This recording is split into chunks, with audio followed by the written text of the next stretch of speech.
Most people think the hardest part of the LSAT is the logical reasoning section, but reading comprehension is the real silent killer. It looks harmless because you've been reading your whole life, but on the LSAT, it's a trap. If you've ever read an entire passage and realized that you remember nothing, if you've ever guessed on 5 questions in a row because they all sounded kind of right, you're not alone. And no, the solution is not to do 50 more passages and hope something clicks. That is a complete waste of time. The reading comp section, though, is completely beatable once you change how you approach it. And today, I'm going to show you exactly how.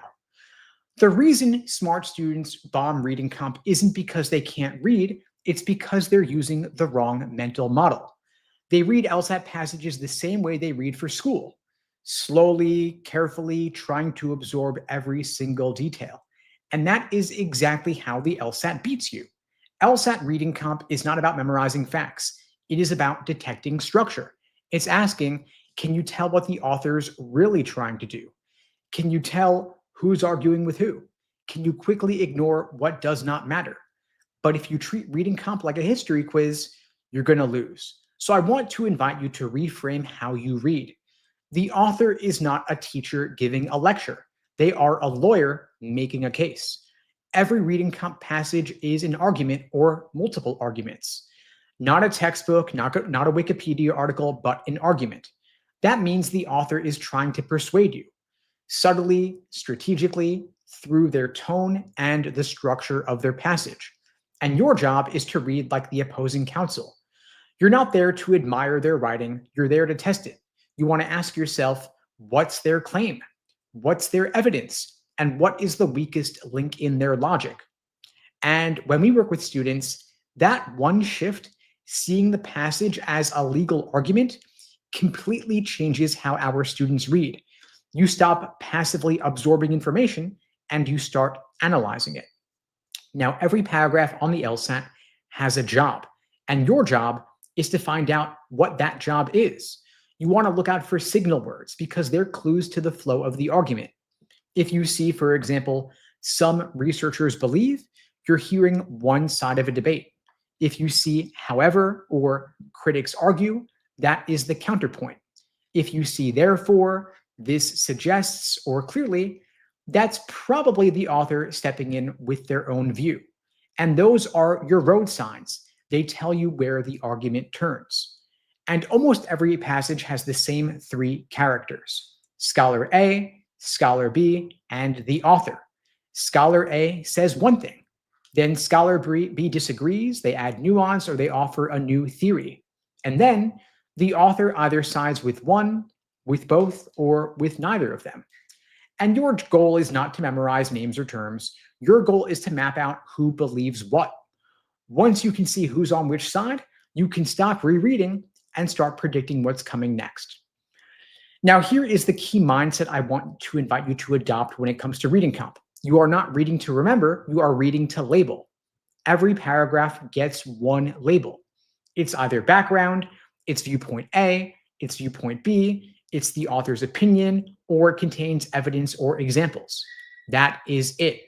You are building a mental map so that when you hit the questions, you already know where everything is located. Now, there are a lot of people who will say that skimming is lazy, but that's a myth. Strategic skimming is actually essential. High scorers skim on purpose, not to read less, but to focus their attention better. Here's how exactly to go about it. You read the first paragraph carefully because that's your setup. It tells you the topic, the debate, and the tone of the passage. Then for the middle paragraphs, you read just the first 1 or 2 sentences, then you stop and you ask, what is this doing? Is it a new theory or criticism? If so, you slow down. Is it more examples or elaboration? If so, you note it and you move on. Then in the final paragraph, you're looking for the author's conclusion or resolution. You're training your brain to notice structure over surface level topic. Now, here is the simplest and most powerful tool I teach. It's called the passage skeleton. It is a simple 10-second outline you build while you read. No full sentences, no notes, just shorthand. For example, background, old theory, new theory, or the author supports the new theory. That could be your skeleton. That is the flow of the passage. Again, background or context, old previous theory, new theory that contains an update, and then the author expressing their opinion, in this case, supporting the new theory. That is it. That is your skeleton. Now, this way, when a question asks specifically about the third paragraph, you know exactly where to look, no need to panic. And you're not memorizing anything, you're just mapping it out. And that is the game here. Now, the reason the skeleton approach works is because your working memory is limited. You can only hold about 4 to 7 chunks of information at a time. But when you try to remember every fact, you're overloading your brain, pushing beyond the limits of working memory. And so, of course, it's only natural that you're going to lose things. But when you compress the passage into only 4 labeled chunks, you're basically giving yourself a GPS for the passage. And that way, you're not wasting energy rereading or panicking.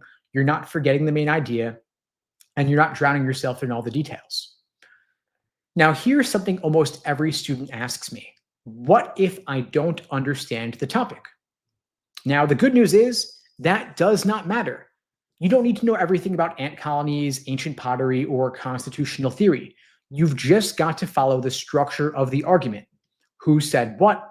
What's their stance? And what's the author doing with it? That is it. Structure, not subject. Now, every reading comp question falls into one of 5 major categories. And once you learn them, you'll know exactly what to look for. First, we've got main point and primary purpose questions. These are asking you, what's the big picture? The right answer captures the whole argument, and the wrong ones zoom in a bit too narrowly or they exaggerate the tone. Which brings us to the second type, the author's attitude or tone. This is asking you how the author feels. You want to look for subtle adjectives like unfortunately, problematic, or elegant. The LSAT makers love academic restraint. They're never getting too extreme with their emotions. They're moderate. Third category is specific detail questions, asking you, what does the passage say in this exact line? I want you to always go back and reread that section because your memory is unreliable and context is everything. Then fourth, we have function and purpose questions asking us, why did the author include this? What role does this play? Similar to logical reasoning. So you want to ask yourself what the paragraph or the sentence does in the argument overall. Does it introduce something new? Does it contrast? Does it support? Or does it draw a conclusion? Then finally, we have inference questions asking you what is implied but not said directly. And here you want to be careful to stay close to the text. If the answer feels like a big leap, it's wrong. Now, there are 3 traps you should be knocking out immediately, instantly, eliminating wrong answers. The first big trap is extreme language. Words like always, never, only, or completely. Again, the LSAT loves restraint. They love to hedge. They don't really talk in absolutes very often.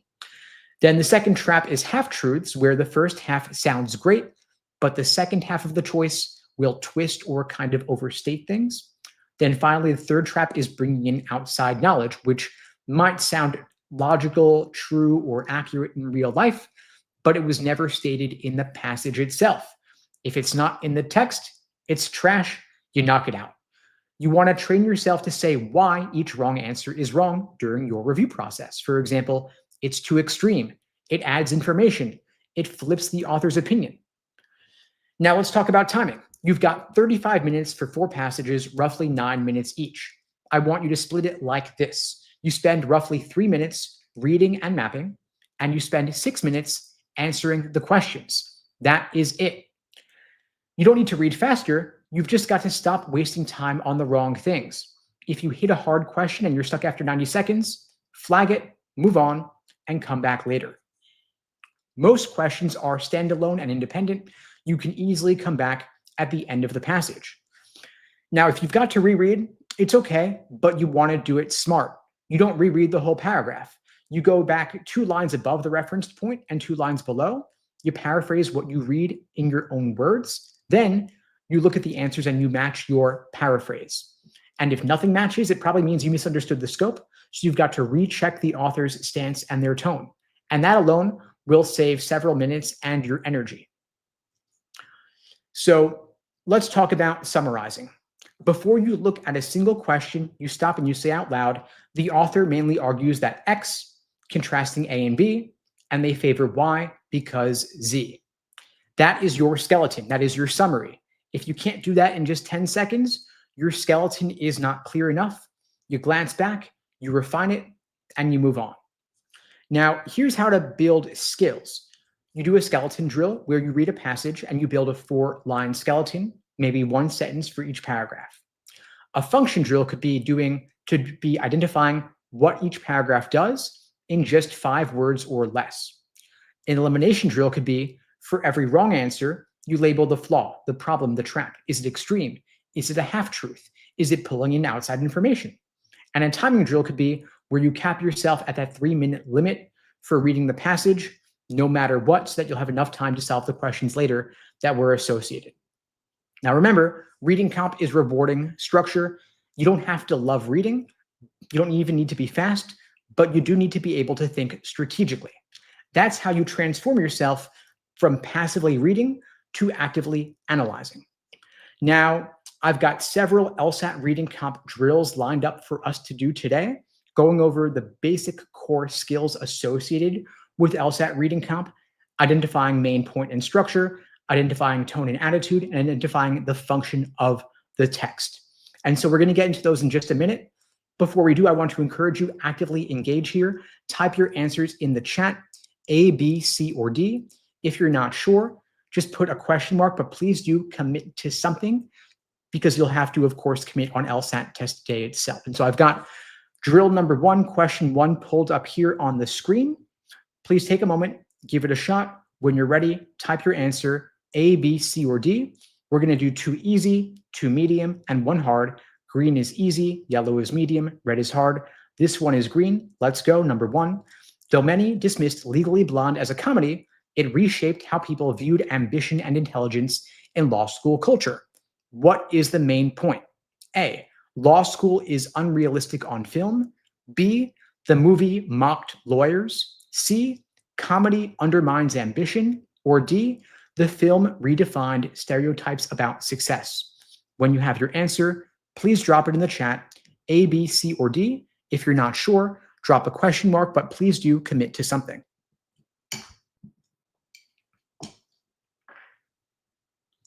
All right, we've got several answers coming up here in the chat. Folks are dropping them in. Welcome, everybody. Isis says D, Passion says D, MP says D, Zuli says D, Alan says D, Air Force says D, Autumn says D. Awesome, fantastic, folks. You are nailing it. The answer is, in fact, D. Jumpy, hope I'm saying that correctly, says D, welcome. Yes, the answer is D. The film redefined stereotypes about success. Why? Well, D says redefined. The argument said reshaped. So they initially dismissed it, but then the film reshaped how people viewed things. And so the film changed how people viewed things, specifically how they viewed ambition and intelligence in law school, which is, of course, a rough paraphrase of success. Well done, folks. Next, let's go on to number 2. While some applicants rely on flashy resumes, admissions officers often value consistent effort over grand achievements. What is the main point? A, resumes decide everything. B, consistency matters more than flash. C, big achievements always win. Or D, admissions ignore resumes. When you have your answer, please drop it in the chat, A, B, C, or D. If you're not sure, drop a question mark, but please do commit to something.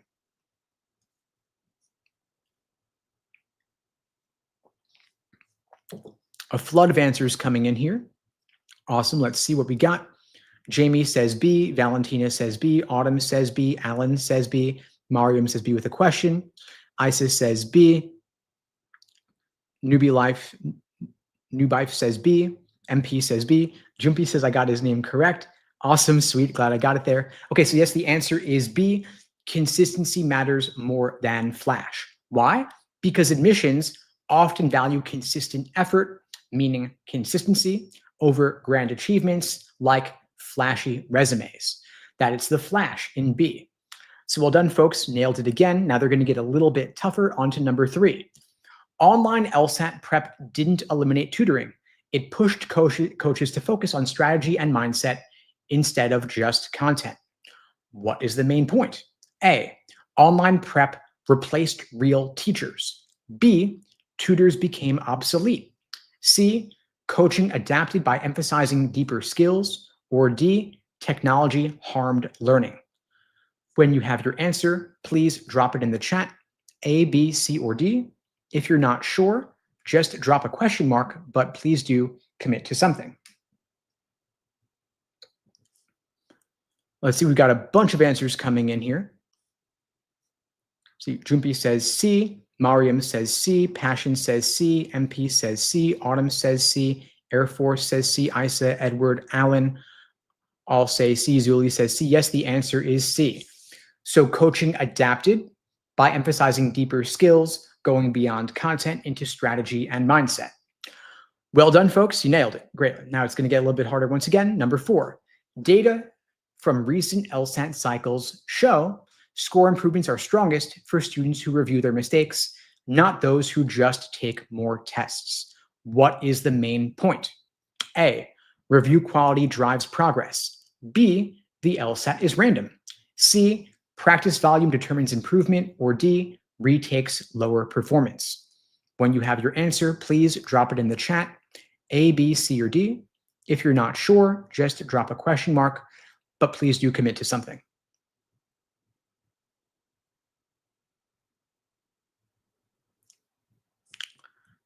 Got a flood of answers coming in here. Awesome. Let's see. Jumpy says A. Air Force says A. Edward says A. Isa says A. Mariam says A. Valentina says A. Passion says A. MP says A. Alan, Jamie, Autumn, Valentina, Zuli all saying A. Fantastic. Nailed it. Review quality drives progress. Yes, that is the answer. Improvements are strongest for those who review their mistakes.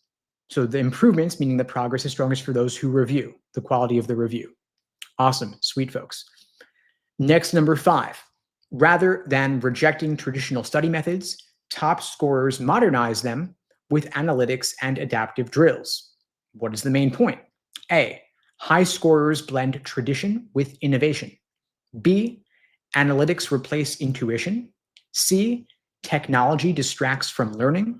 Or D, old methods are useless. When you have your answer, please drop it in the chat, A, B, C, or D. If you're not sure, just drop a question mark, but please do commit to something.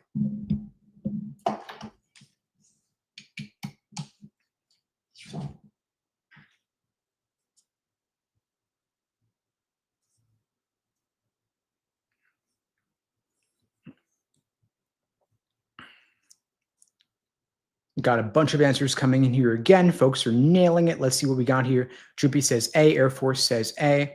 Mariam, Autumn, Zuli, Allen, MP, Valentina, Isa, Passion, Valentina, Edward, Jamie, all saying A. Fantastic. You all are doing great, nailing it. So we are 5 in so far. It looks like folks are doing great. And I will once again have to level up the difficulty of the questions that I'm giving everybody because y'all are doing so great. So we're 5 in so far. Out of these 5, please share in the chat how many you got right out of these first 5. Are you 5 for 5, 3 for 5, 4 for 5? Whatever you got in terms of your accuracy. If you came in late, just tell us what you did out of what you did. Let's see here. Passion got 5 out of 5. Awesome. Nailing it. Who else? Who else got? See, Jumpy got 5 out of 5 as well. Excellent. Great. Air Force 5 out of 5. MP 5 out of 5. Well done, folks. Mariam got 4, came a little late, so I'm assuming 4 for 4. That's fine. Edward 3 for 3, still awesome, 100% accuracy. So folks are doing fantastic here. Let's see what happens as we go on if they get any tougher. Let's go on to number 6, if you all are ready. Now we're changing focus from main point to tone. Here's number 6. Though impressive in detail, the applicant's essay lacks a clear personal voice. What is the tone?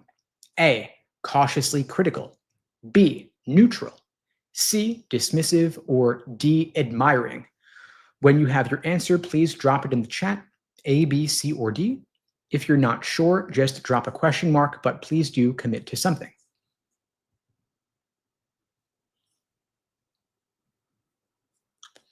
Folks are nailing them again. See, Jumpy says A, Passion says A, Valentina says A, MP says A, Mariam says A, Air Force, Jamie, Isa, Natalie, welcome Natalie, Edward, all saying A, cautiously critical. Yes, so cautiously critical, again, is one of those moderate qualifying statements, right? Where it's not extreme in one way or the other. It's a little bit more moderate. So they're saying it's impressive in its detail, but lacks a clear personal voice. So it's not totally critical because it acknowledges a strength, right? They're saying that it is impressive in its detail. So that's why the criticism is cautious, because it is still saying something positive. So Autumn asked me to explain. That's basically the explanation that I can have here, where it's not just totally critical, but also not totally positive either. So it's not dismissive, meaning it's not totally negative, and it's not admiring because it's not totally positive. It's somewhere in between. It's cautious in its criticism. So again, that balance right there. And I just know that someone said be neutral, but it does express an opinion. It's not failing to take a position here. It is saying something. It's just balanced in its criticism. So not totally positive, not totally negative, somewhere in the middle, but giving an opinion. So Mariam asks, it's like concession, right? Yeah, so I think they are making a concession. Yes. So they concede or they acknowledge that it is impressive in detail, kind of like a counter premise, where they're saying there's something good about it, but it's also got a problem. The detail is good, but it lacks the personal voice, not personal enough in its voice. Well done, folks. Next, number 7. The author praises LSAT tutors who teach logic as a life skill rather than a test trick. Tone, what's the tone? A, skeptical, B, critical, C, detached, or D, admiring. When you have your answer, please drop it in the chat, A, B, C, or D, but do commit to something.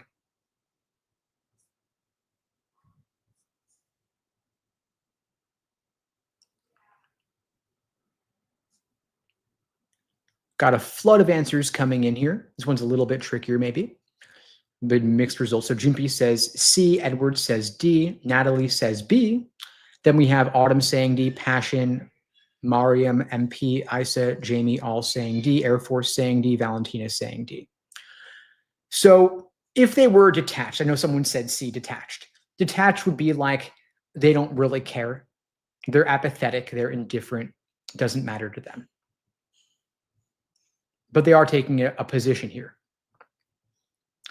Now, I think someone said, did someone say yes? So someone said be critical. That would be more negative. But they're not being negative, they're praising. So if anything, it's just positive.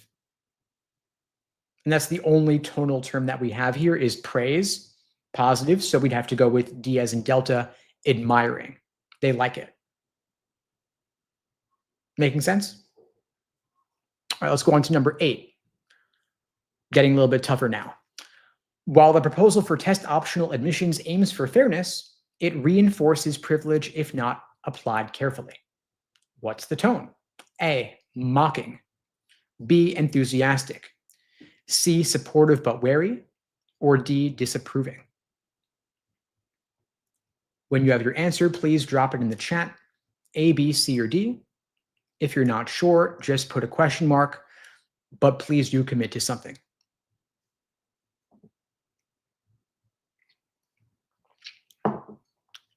Flood of answers coming in here. A lot of folks all saying the same thing. And by the way, if you have a question on one of the previous drills, we have moved on, but feel free to book a free LSAT tutoring lesson with me at unpluggedprep.com/start. Link below the video on YouTube, pinned in the chat. Also in my bio on Instagram, happy to talk through any of these drills or any LSAT questions in more depth and help you craft a personal plan of attack for your LSAT prep whenever you're taking it. And by the way, open invitation to anybody out there watching this now or later. So a ton of folks giving answers for number 8 here. Passion, Junpei, Autumn, Air Force, Mariam, Alan, MP, Valentina, Edward, Isa, Jamie, all saying C. It is all of these folks are saying C, and all of them are correct. The answer is in fact C, supportive but wary. So supportive but wary, again, is that balance, right? Where they're not totally positive, not totally negative, somewhere in the middle. They're qualified, they're nuanced. So the proposal aims for fairness. So they acknowledge a benefit of that approach. It's a concession, like Mariam was saying earlier. It's a counter premise. But they're also wary because they recognize the risks of reinforcing privilege if not applied carefully. So the supportive is the first half, the wary is the second half. So we could also say there's a qualified skepticism, would be another way to put it here. Yeah, so C is the answer. Well done, folks. Mocking choice A, you're unlikely to ever see that. The LSAT is a little bit more balanced. We could have enthusiastic. We could also have disapproving on the LSAT in some other context, but usually they're qualified or reserved in some way. And again, Junpei, I totally get your point. Happy to talk you through the other one in more detail on a call. If you want to book a time with me, we could talk through it more. These are just drills. They're not full LSAT questions, and so they don't contain the same complexities as a full LSAT question. Well, these are meant to be more simple drills. Number 9, the reviewer calls suits entertaining yet implausible, noting its fast dialogue but unrealistic legal detail. What is the tone? A, playful. B, critical admiration. C, hostile rejection. Or D, confused. When you have your answer, please drop it in the chat, A, B, C, or D. If you're not sure, just drop a question mark, but please do commit to something. I encourage you to commit now, since you will have to commit on test day. You've got to make a choice.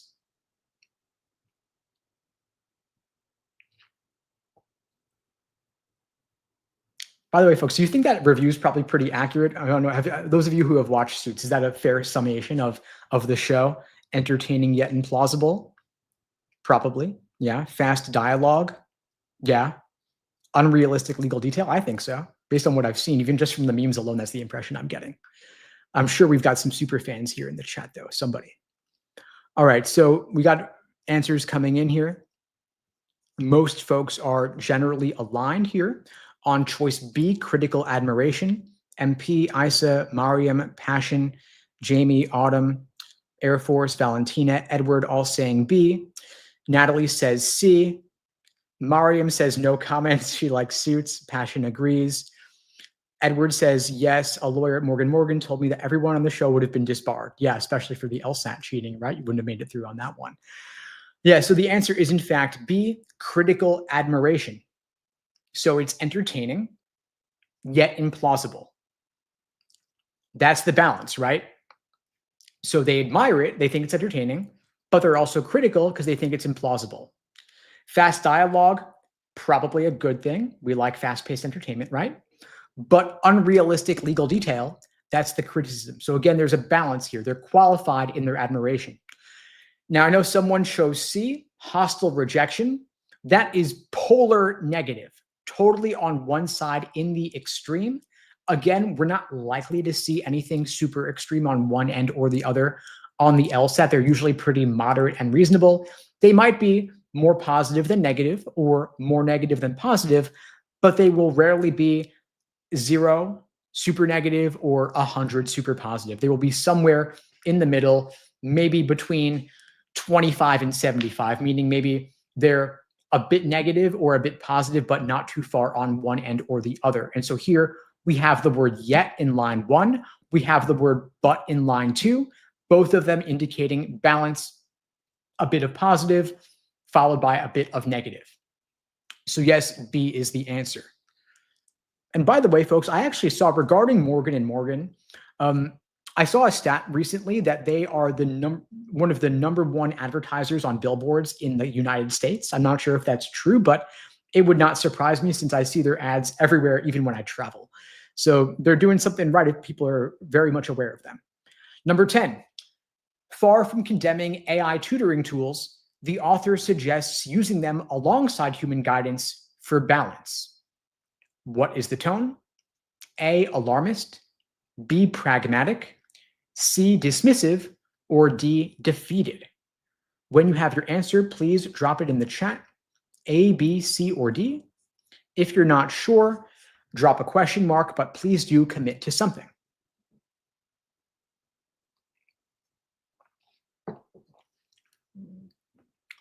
All right, so we've got a flood of answers coming in here.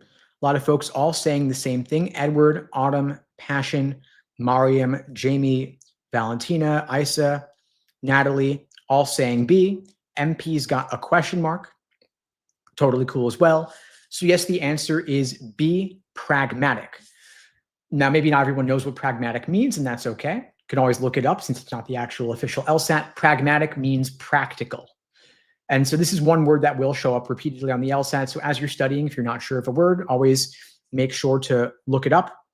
Isa asks, what happens when you come across a word that you aren't entirely sure on its definition?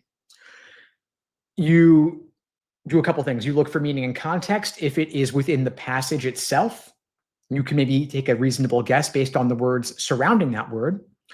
You can also work by process of elimination. And so even if you didn't know what pragmatic meant, but you know the other words, meaning you know what alarmist means, you know dismissive and defeated, if you can knock those out, then by elimination, pragmatic must be the answer, even if you don't know what it means. And so let's look. Alarmist, alarm, extreme. They're super concerned about it, but that wouldn't be the answer because the author is suggesting to use them, right? C, dismissive. That would say dismissing it like don't use it. Or D, defeated, would be like saying, let's just give up. AI is going to take over. We're going to have Skynet. We're going to have the Terminator. They're not saying that either. They say use them alongside human guidance. And so by elimination, we've got to go with B, pragmatic, practical, which lines up with saying don't condemn them. Let's use them alongside human guidance for balance. Who could be against balance, right? Balance is reasonable. It's moderate. It's saying it's practical. It's saying let's use them alongside human guidance, having a kind of compromise in terms of using both. So yes, the answer is B, folks. Well done. The answer is pragmatic. Passion asks, do I have a list of frequently used LSAT terms such as pragmatic? Yeah, I do. So I know, Passion, you're in the coaching program in the course, right? So email the team and we can send you a list. You could do that today. The team will get back to you in the next day or so. For everyone else, I probably have some videos on the YouTube channel about LSAT vocabulary. If you just search vocabulary on the channel, I'm sure you'll find some videos where I've talked about this. We could maybe do a class in the future covering LSAT vocabulary. Would folks be interested in that? If you would, just type a Y or the word yes in the chat so I know you're interested and I can add that to the agenda for an upcoming class. Maybe something on all general abstract LSAT logic terms that kind of show up repeatedly. I think that might be a good idea. But yeah, pragmatic is one of those LSAT terms that shows up quite often. So I see some folks saying yes, Isa, MP, Edward, Valentina, Passion, all saying yes. Okay, Zuli saying yes. Cool. Okay, so I'll add that to the list to cover in the future. Mariam says, heck yeah. Okay, great. Awesome. So now we're 10 questions in, folks. Out of these first 10, how many did you get right? Did you get 5 out of 10, 7 out of 10, 10 out of 10, whatever you got? Give me a sense of your accuracy level so far going in so I can get a gauge of where folks are at in terms of LSAT reading capability level right now, and I'll know how to adjust difficulty going forward.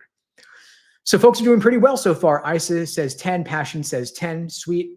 Autumn says 10, Jamie says 10, Mariam says 9 out of 9, cool. Valentina, 10 out of 10, MP 9 out of 10, pretty solid. Edward was 7 out of 7, came late, totally cool. All right, you folks are doing great. Let's keep going. All right, let's go. Bestie says Passion. Awesome, sweet. All right, so let's go number 11. You can ignore that Nightbot thing. I'm not sure why that's talking, but yeah, you're fine. Number 11, because students improved even without new materials, constant review itself boosted performance. What can we infer? So now we're switching gears into inference questions. A, students ignored instructions. B, review habits alone enhance results. C, new content was harmful. Or D, the LSAT changed format. What can we infer?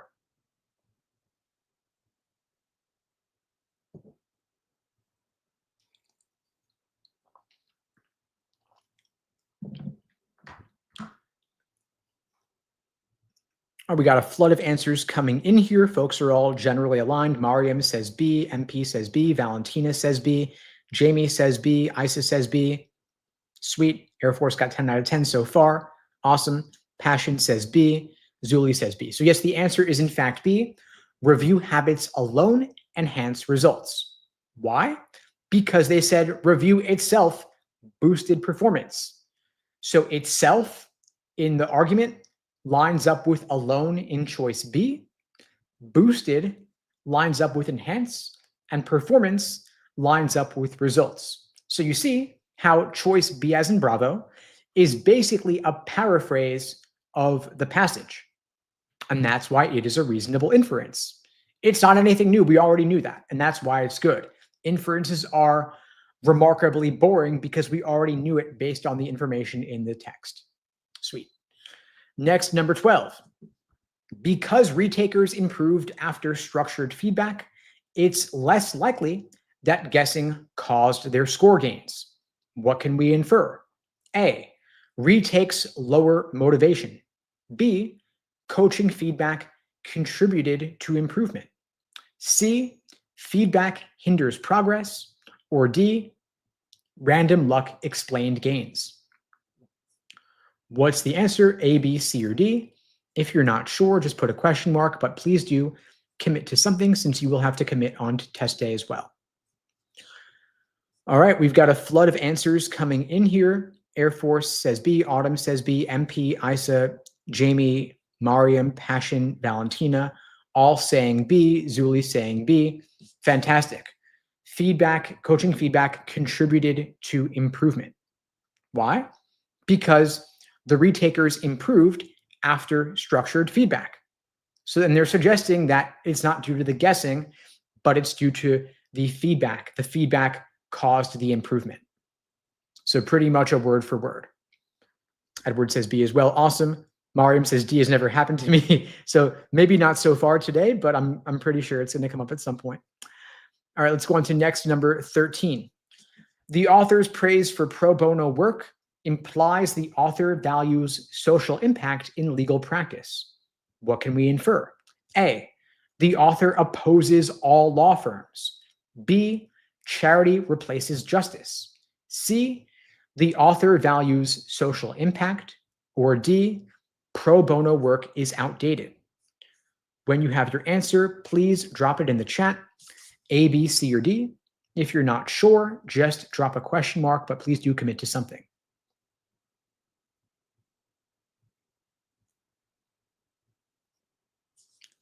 A bunch of answers coming in here. Sweet. Air Force says B. Then we have Autumn, Valentina, Passion, Zuli, MP, Isa, Jamie, and Mariam all saying C. The author values social impact.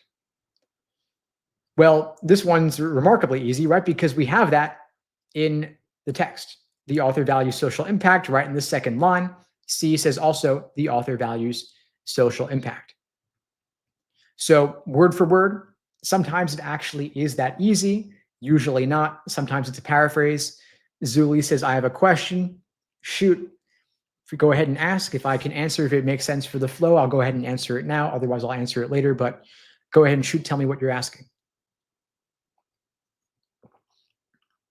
And by the way, something like A, the author opposes all law firms, would be remarkably extreme and unlikely, right? They're usually not going to have super outlandish opinions or claims. They'll usually be more moderate in their opinions. Like saying they oppose the existence of law firms, that wouldn't even make any sense.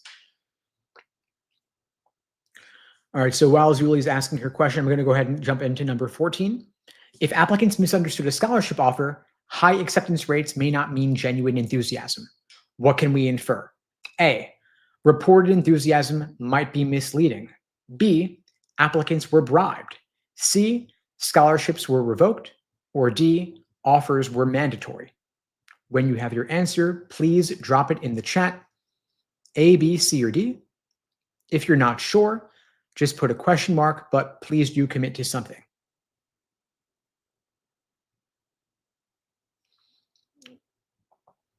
In the meantime, Azuli's question here about reading comp, asking about how reading comp is usually longer passages. That's true.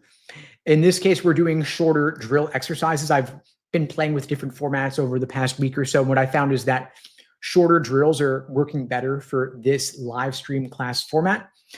Inside our coaching programs at LSAT Unplugged, we're covering full, real, official LSAT reading comp passages, full, real, official LSAT logical reasoning questions, going deeper. But since this is more of an introductory audience. Some folks here are more likely to be beginners, not in a proper coaching program like what we offer. We're doing just shorter drills. And so what you're seeing on the screen is the entire text of the question that we're discussing, Zuli. But inside the coaching programs, we're doing full LSAT questions from the official prep test. You can always book a call with me to discuss further. So folks are answering the question here, number 14. Folks are saying generally A. Autumn says A, Mariam says A, Valentina, Isa, Passion, Jamie, Zuli, Edward, Air Force all saying A. MP's got a question mark on this one. So the answer is in fact A. Reported enthusiasm might be misleading. Why? Because it's possible that applicants misunderstood a scholarship offer. If they misunderstood and they accepted, maybe they weren't actually super excited or enthusiastic about the offer, but they just misunderstood and they didn't really know what they were agreeing to. So, for example, in law school admissions, you have full unconditional merit scholarships and then you have conditional scholarships. Unconditional means they're giving you that money no matter what. Conditional means you've got to maintain a certain GPA when you're in law school in order to keep the scholarship. And if your grades fall, you might lose the scholarship. And so one shady thing that some law schools will do is they'll offer conditional scholarships to a large percentage of the class. And so they'll say to you, if you are in the top third of the class, you're going to get this scholarship, but they offer that to half the class, which means they're offering it to more people than those who could reasonably be expected to meet the condition. So if you offer 50% of people a scholarship that only 33% can get, you're dooming 17% to fail and not get it. And everybody thinks they're going to get lucky. And so be on the lookout when you're looking into law school admissions. You want to look for unconditional scholarships that you're guaranteed to get and be very skeptical of the conditional ones and negotiate hard for the unconditional, which you're guaranteed to keep. So yes, the reported enthusiasm choice A might be misleading because if people misunderstood, then it's not genuine enthusiasm. They were just confused or misled. So yes, A was the answer there. Next, number 15, getting a little bit harder. Since the passage emphasizes adaptability over raw intelligence, LSAT success likely comes from flexible thinking. What can we infer? A, hard work cannot help. B, intelligence is fixed. C, adaptability hinders focus. Or D, flexible reasoning drives improvement. When you have your answer, A, B, C, or D, just drop it in the chat. If you're not sure, put a question mark, but do commit to something. And I know that Mariam's joking here about being bribed in law school admissions, but the cool thing is that you can actually get a bribe of sorts by getting a full ride to law school. They will give you money or bribe you to go to their school if your LSAT's high enough. And so one of the easiest ways to make money in law school admissions is just get an LSAT score above the median, ideally above the 75th percentile of the schools to which you're applying, and they will give you significant money, maybe a full ride, to incentivize you to choose their school. So well worth investing in your prep to get that high LSAT score. So we've got a flood of answers coming in here. MP, Edward, Zuli, Mariam, Autumn, Isa, Jamie, Valentina, Passion, all saying D as in Delta. The answer, yes, is in fact D as in Delta. Flexible thinking drives improvement. They said flexible in the last line of the passage. D says flexible as well. Success lines up with improvement. So success comes from flexible thinking, means flexible thinking leads to or drives success, meaning improvement. So yes, D is good. Awesome. Yes, we know that you were joking, Mario, but yes, the scholarships are real and they come from getting that LSAT score. So we're 15 in so far. Out of these first 15, folks, quick check-in. How are you doing accuracy-wise? Are you 15 for 15? Are you 13 for 15, 10 for 15? However you're doing, give me a quick update in terms of where you stand. Just drop your answer in the chat, where you're at. Give me a sense of your accuracy, and we can keep adjusting going forward. Isa, 15 for 15. Fantastic. You're doing great. Autumn, 15 for 15 as well. Sweet. Mariam, 14 for 14. Doing great. Edward, 12 for 12. Fantastic. You all are nailing these. Well done, folks. Let's keep going. On to number 16. Because the study controlled for study hours, but still found score gaps, Hours alone don't explain success. What can we infer? A, study hours were fabricated. B, other factors like review quality matter. C, the LSAT is random. Or D, studying less works better. When you have your answer, please drop it in the chat, A, B, C, or D. If you're not sure, just put a question mark, but please do commit to something.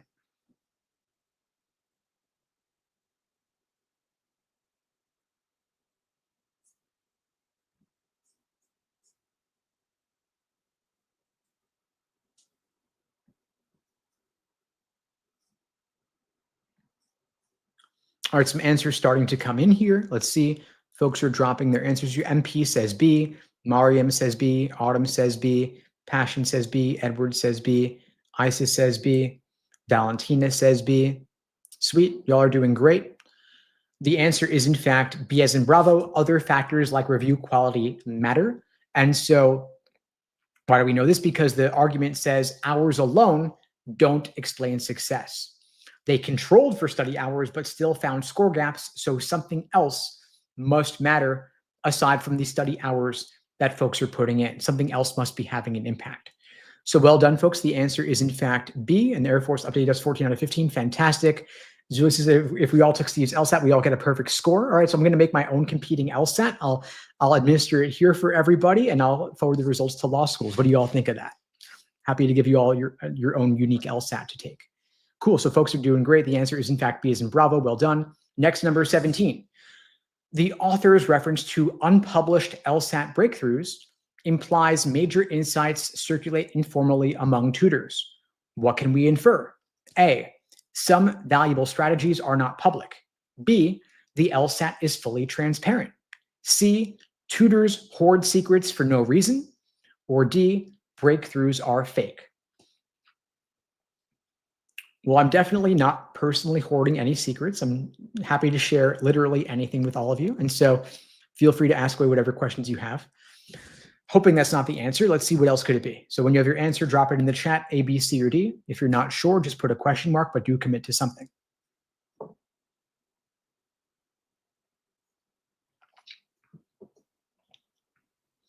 All right, answers coming in here. Mariam says A, Autumn says A, Isis says A, MP says A, Zuli says A, sweet. Passion says A. All right, so the answer is, in fact, A. Well done, folks. Why? Some valuable strategies are not public because there are these unpublished LSAT breakthroughs and major insights circulate informally among tutors. So circulating informally suggests maybe they're secret, they're not known in a widespread manner. Most people are not aware, and they are unpublished, meaning they have not been released. So unpublished, not public, that lines up pretty well. So yes, the answer is A. Well done. Next, number 18. Research shows burnout, not intelligence, most often limits law school success. What can we infer?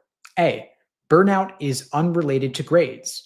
B, stress undermines ability. C, smart students always thrive. Or D, law school rewards exhaustion. There are a lot of exhausted law students, that's true, but doesn't mean it's the answer. So when you have your answer, drop it in the chat, A, B, C, or D. If you're not sure, just put a question mark, but do commit to something.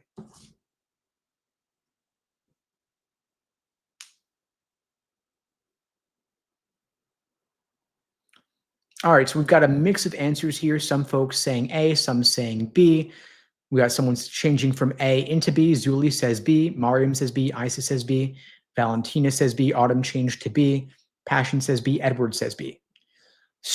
B says stress undermines ability. Why is that the answer? It is the answer, by the way. B undermines.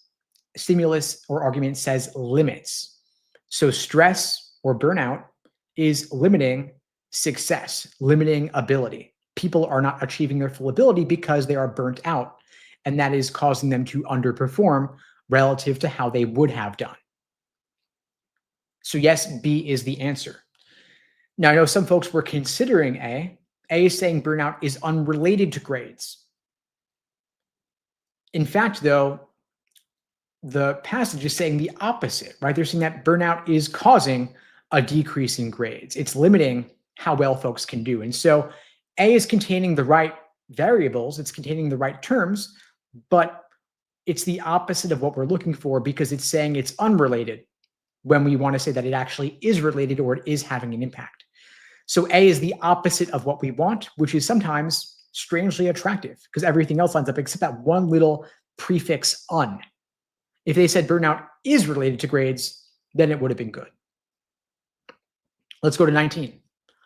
While LSAT trends seem to shift dramatically each year, even after accounting for minor test design updates, most changes reflect gradual improvements in how students study rather than sudden leaps in difficulty. What can we infer? A, LSAT scores fluctuate wildly without explanation. B, student performance evolves slowly due to better preparation, not major test shifts. C, the LSAT became much harder in recent years. Or D, annual variations are purely random.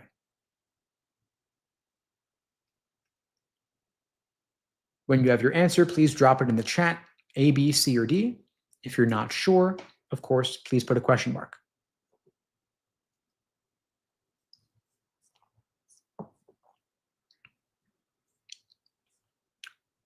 All right, we've got some answers coming in here. Folks seem to be generally aligned. They're all saying B. Let's see. So Air Force says B, Autumn says B, MP says B, Mariam says B, Edward, Isa, Zuli, Passion, Valentina, all saying B as in Bravo, which is in fact the answer. So well done, folks. The argument, the passage said, most changes reflect gradual improvements rather than sudden leaps in how students study specifically. So students are improving gradually based on how they study. I see some more folks coming in. Erica saying B, Air Force saying B. Well done. Yes. So the LSAT seems to shift dramatically, but even after you account for the minor design updates, most changes are something else. So the while is like the counter premise. It's like saying even though. So even though things seem to shift dramatically, even after you account for minor design updates, however, most changes are due to something else. So the first half of this passage is like a counter premise. It is a concession, like we discussed earlier. So you want to discount the first half of the passage and focus more on the second half. The second half is what they're driving at here. Most changes are due to how students study. That's the better preparation in choice B. That is really what is impactful, not the shifts in the test. That's what this passage is saying. It's the student behavior, the student study habits, not the format of the exam. So yes, B is the answer. Well done. Next, number 20. Because retakes improved after feedback and pacing work, endurance, not intelligence, may be the real differentiator. What can we infer? A, endurance contributes heavily to success. B, intelligence explains all differences. C, feedback was irrelevant. Or D, pacing doesn't affect performance and endurance. When you have your answer, please drop it in the chat, A, B, C, or D. If you're not sure, just put a question mark, but do commit to something.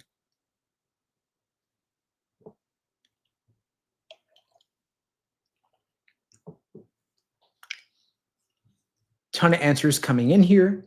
MP, Isa, Passion, Mariam, Edward, Zuli, Valentina, Autumn, all saying A. Erica saying A as well. Yes, so the answer is A. Well done. Endurance contributes heavily to success. Why is that the best inference? Because they said endurance may be the real differentiator. So they're saying endurance, not intelligence. They're dismissing the role of intelligence, focusing more on endurance or innate drive, like personality, rather than just raw aptitude. That's having the impact. That's what's going to drive success. That's what's going to lead to the results. Well done. So we're 20 in now. Out of these first 20, how'd you all do? Are you 20 for 20, 19 for 19 if you came late? Update us in the chat with regard to where you stand, how you're doing on these, so we can get a gauge of where you're at.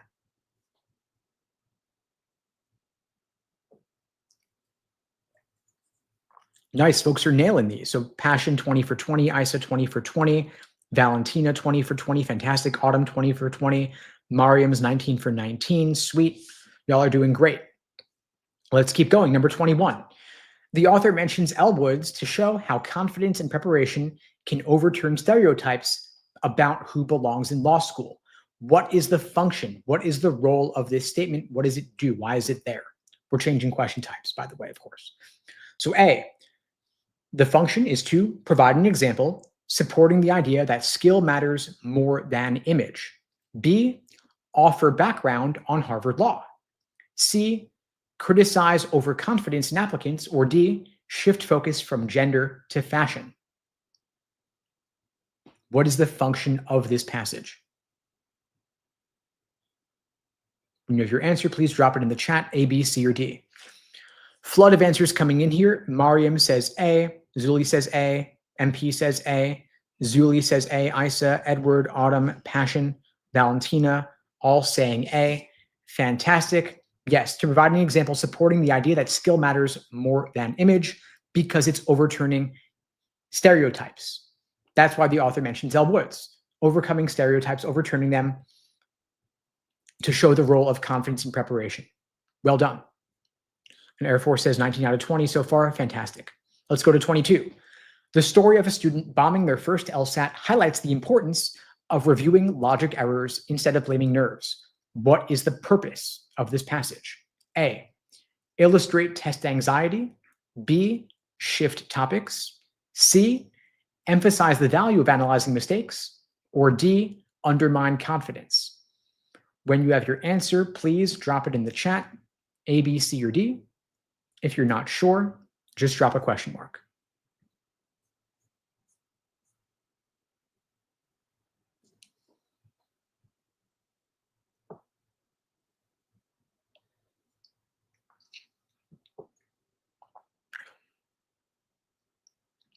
Oh, we got a mix of answers coming in on this one. Maybe it's a little bit tougher. See, Mariam says D, Autumn C, Zuli says C, Passion says C, Air Force says A, Isis says C, Valentina says C, Mariam says I meant C. Okay, cool. All right, so we have mostly C's coming in here. Couple of, let's see, we have an A as well. But yeah, so the answer is in fact C, emphasize the value of analyzing mistakes. So emphasize the value of is the same as highlights the importance of. Reviewing logic errors lines up with analyzing mistakes. So again, the focus here is basically that C is a paraphrase of the passage lining up. So emphasize the value of, highlights the importance of. Analyzing mistakes, reviewing logic errors. It's basically a word-for-word paraphrase, and that which is so often the case on the LSAT. Well done, folks. Next, 23. The author quotes a skeptical admissions dean to strengthen the argument for transparency in selection criteria. What is the purpose? A, provide unrelated gossip. B, refute a counterpoint. C, confuse readers. Or D, praise the dean. When you have your answer, please drop it in the chat, A, B, C, or D. If you're not sure, just put a question mark, but do commit to something. So why does the author quote this skeptical admissions dean? Why are they telling us this? What is the purpose of telling us this?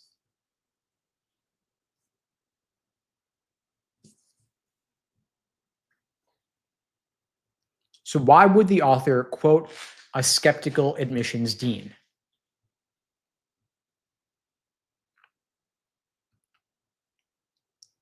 What is the most likely purpose of doing that?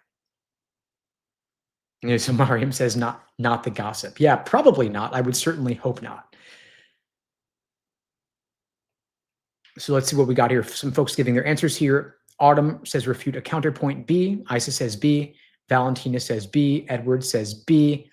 MP says question mark, not sure.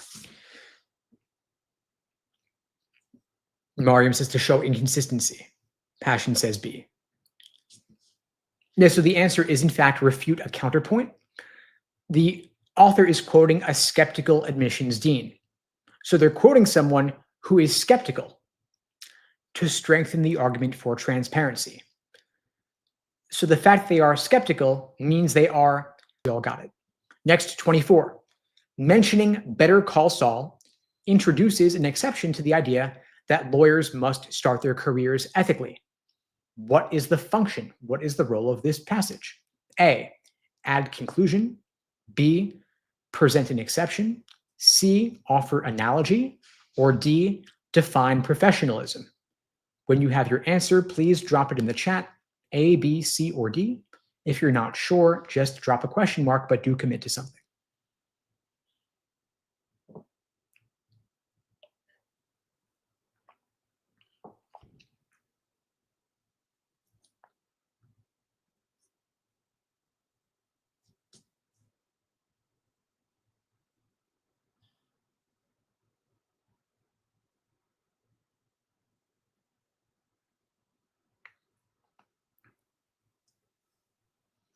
All right, let's see. We got some folks dropping answers in here.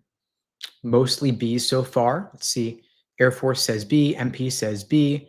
Autumn says B. Isa says B. Valentina says B.